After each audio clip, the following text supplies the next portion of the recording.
ఏందా మరి ఎందుకు యాక్షన్ తీసుకోలేదు నువ్వు, అధికారులందరూ ఈడీ వీళ్ళందరూ పట్టుకున్నారంటున్నావు కదా, అసలు వాళ్ళని ఎందుకు పట్టుకోలేదని.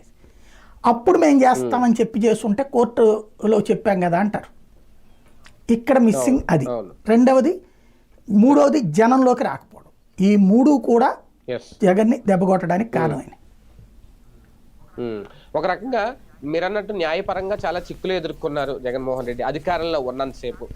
కానీ అధికారం కోల్పోయాక ప్రతిపక్షంలోకి వచ్చిన తర్వాత రెండు విషయాలు, ఒకటేంటి అంటే ఆయన కుటుంబ వ్యవహారానికి సంబంధించి ఆయన గ్రీన్ ట్రిబ్యునల్కి వెళ్ళడం, దానికి సంబంధించి అసలు విషయాన్ని బయట పెట్టేయడం ఒకటి.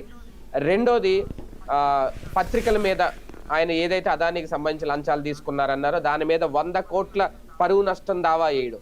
ఒక రకంగా ఇది 2024లో ఈ రెండు అంశాలు లీగల్ గా చూసుకుంటే ఆయన మంచి స్టెప్ వేసి కాలం కలిసి వచ్చింది అని కూడా అనుకోవచ్చా? ఆ స్టెప్ వేయడు, ఆ దూకుడు లీగల్ గా ఆ జాగ్రత్తలు ముందు నుండి ఇంకా ఆకులు పట్టుకుంటున్నాడు. ఏముంది ఇంకా ఇప్పుడు చేసి ప్రయోజనం ఉంటుంది. కానీ సక్సెస్ కూడా చూసుకోవాలి కదా సార్, సక్సెస్ ఉంది అందులో. దానికి సరైన కౌంటర్ చేసుకోలేని పరిస్థితి అయింది కదా ప్రతిపక్షాలు. కరెక్టే.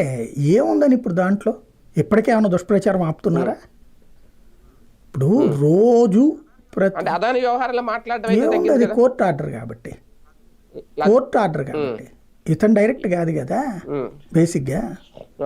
అది ఇంకోటి ఏంటంటే అదాని పైన అక్కడ సెంటర్లో లింక్ ఉన్నాడు కాబట్టి